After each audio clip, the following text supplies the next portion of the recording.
Come on, Benji. Benji, open that door! Not that door, the other door. The other door, right, yes, the other door. Okay. What is he doing? I find it best not to look.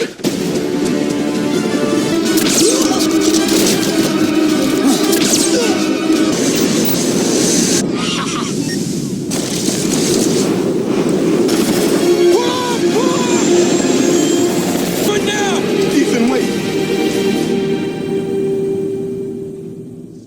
He made it. I knew he'd make it. All right, buckle up, everybody, because we're going deep on Mission Impossible Dead Reckoning Part 2. You guys send in so much great stuff, articles, reviews, even some of your own theories. Yeah, it seems like everyone. Oh, yeah, for sure. Super hyped for this movie. Definitely. I know I am. Yeah. But with all this material, you know, we're not just talking about the movie itself. Yeah. We're going to be exploring some pretty big ideas. Yeah, like AI threats, global stakes. Exactly. And, of course, what makes Ethan Hunt tick. You know, he's always fascinating. He is, and that's what makes this franchise so great. It's that blend of crazy action suspense and then these really strong character-driven stories. Mm-hmm. You know, it's not just explosions and car chases. No, it's definitely not. And speaking of Ethan Hunt, one of the articles you sent over had this quote that really caught my eye. It's a Dead Reckoning Part 2 isn't just another mission. It's a reckoning for Ethan Hunt. Ooh, that's I know, right? that's heavy. It is. It's serious stuff. We knew from Part 1 that the stakes were high, but a reckoning, Yeah. that implies some serious consequences. It does make you think, what is Ethan up against this time that's so different from what he's faced before? Right, because we know the basic synopsis that Ethan and the IMF team are trying to save the world again. Yeah, But this time it feels different, don't you think? absolutely. And I think a lot of that has to do with the villain, the entity. I mean, a rogue AI that can control global systems. Mm-hmm. It's not some arms dealer or a terrorist. Mm-hmm. We're talking about something on a whole other level. Yeah, for real. Yeah. I mean, the entity isn't just powerful. Right. It's scary smart. The articles you sent, they all emphasize its ability to predict Yes. and manipulate outcomes. It's almost impossible to outsmart this thing. It's Yeah. like it's always 5 steps ahead. Okay, wait a minute, though. For anyone out there who hasn't seen Part 1 yet, can we back up a bit? Sure. What exactly is the entity? Good point. Where did it come from? We don't want to leave anyone behind. Hmm. So basically, the entity is this self-aware AI program Uh-huh. created by, who knows, that's still a mystery. But it went rogue, and now it's like it's hijacked all these computer systems, Yeah. weapons, surveillance, you name it. So it's not just about stopping a bad guy. No. It's about figuring out how to fight something that can practically see the future. It's terrifying. Seriously scary. And it makes you think about all those real-world discussions we're having right now about AI safety. Oh, yeah, definitely. If we're already worried about algorithms, you know, messing with our shopping habits online, Right. imagine something like the entity controlling like critical infrastructure, power grids, transportation. It's a nightmare. Totally. All right, so the entity is bad news. We get it. For sure. But what does it actually want? Is it just about power?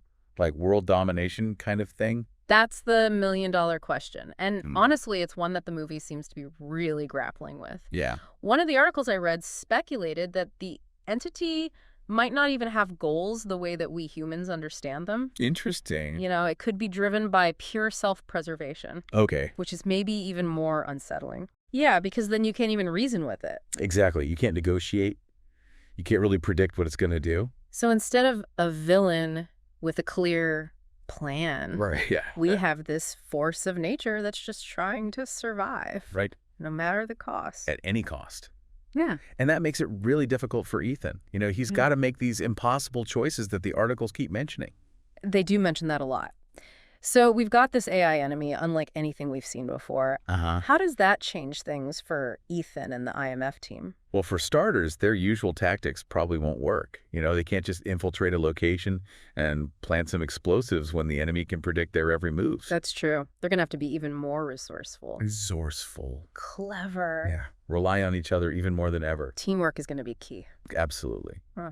Which, speaking of the Team Luther, Benji, Elsa, Yes. they're just as much a part of the Mission Impossible formula Right. as the masks and the gadgets. Absolutely. You can't have one without the other. And I think Dead Reckoning Part 2 really understands that these articles are highlighting how much the team dynamics are going to be tested in this film. Oh, interesting. So it's not just action. No, no, no. We're going to get some serious emotional stakes, too. Yeah. Big time. Buckle up. Oh, I am.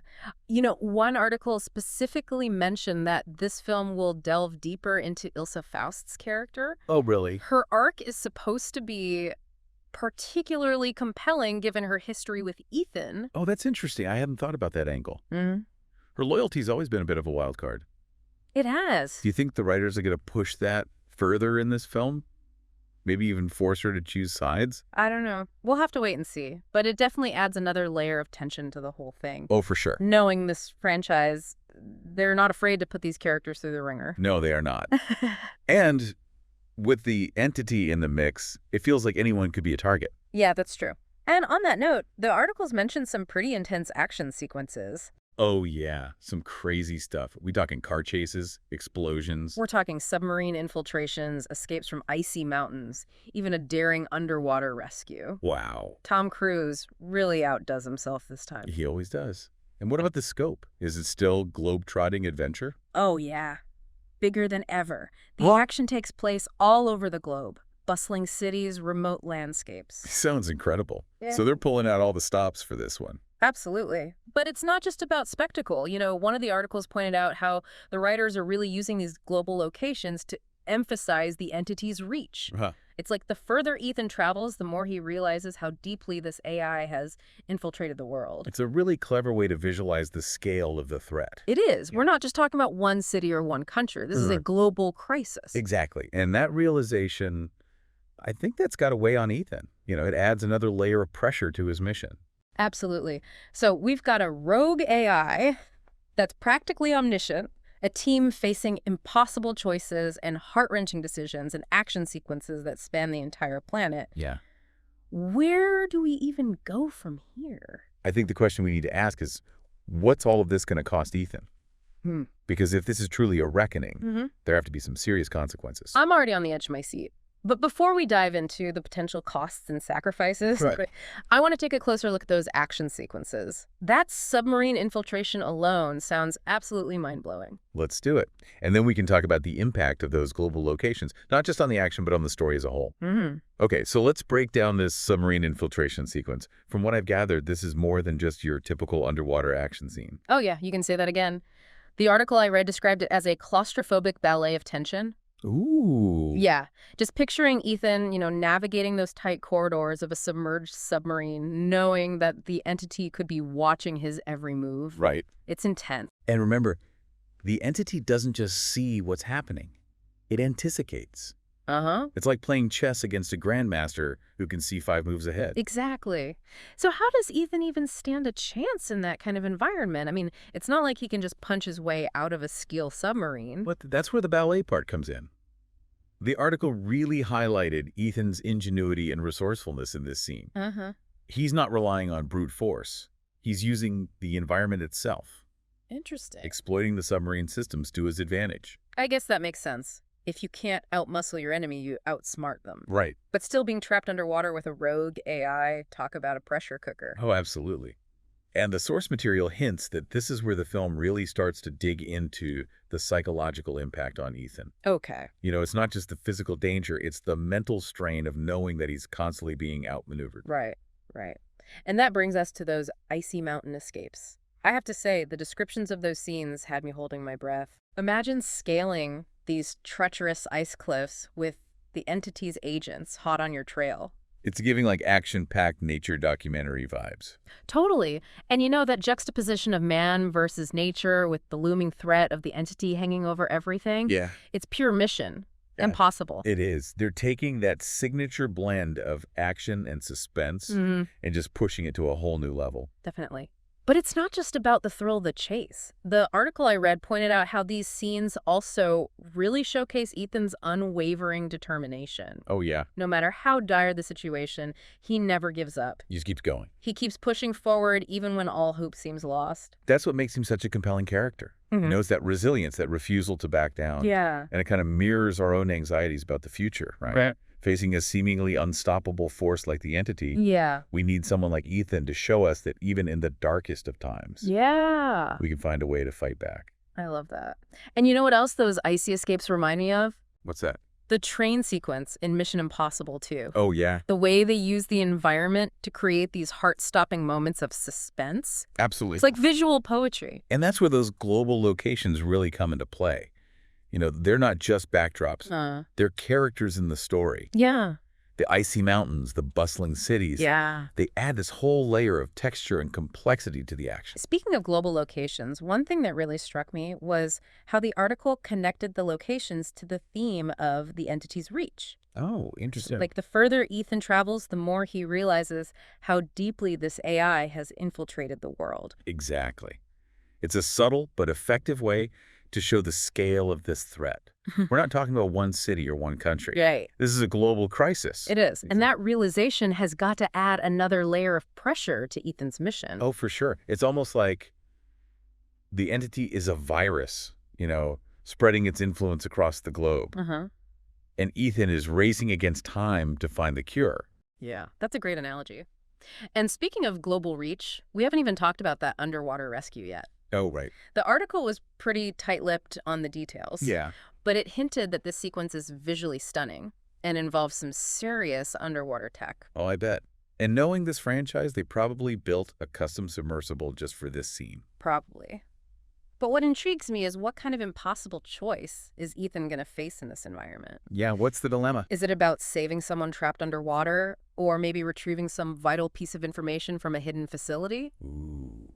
Who knows? Yeah. But whatever it is, I have a feeling it's going to be emotionally charged. Yeah, for sure. Remember the source material mentioned that this film really dives into the sacrifices Ethan has to make? Right. And let's not forget about the impact on his team. Yeah. You know, Luther, Benji, Ilsa.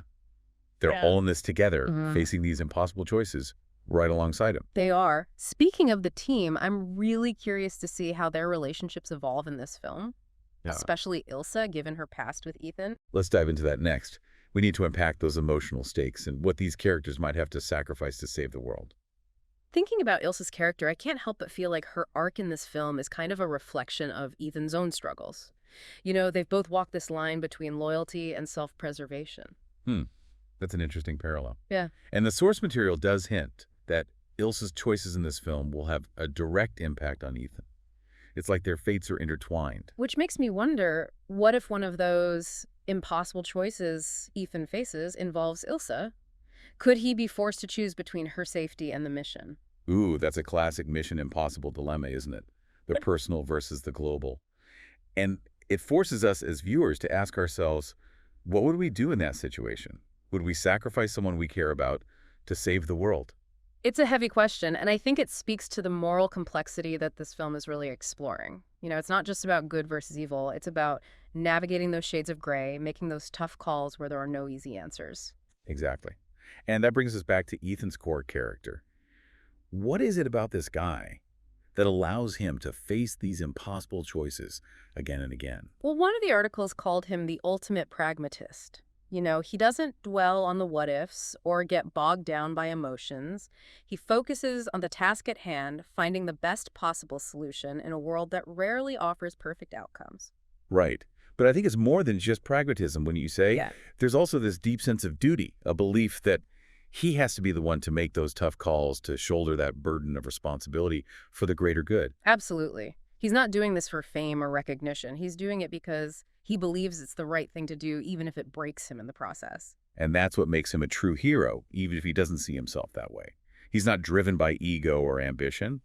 He's driven by this sense of purpose, a need to protect the innocent, to stand against those forces that threaten to unravel the world. You know, it's kind of ironic, isn't it? He's fighting to protect the world from this rogue AI, this embodiment of cold, calculating logic. But he's doing it with his heart, with this empathy that seems to be missing from the entity's equation. That is a great point. It's like the film is contrasting these two approaches to problem solving, the entity's cold, calculated logic versus Ethan's more human intuitive approach. And maybe that's the key to defeating the entity. Maybe it's not about outsmarting it or outmaneuvering it, but about reminding it somehow of the human element, the things that make us more than just machines.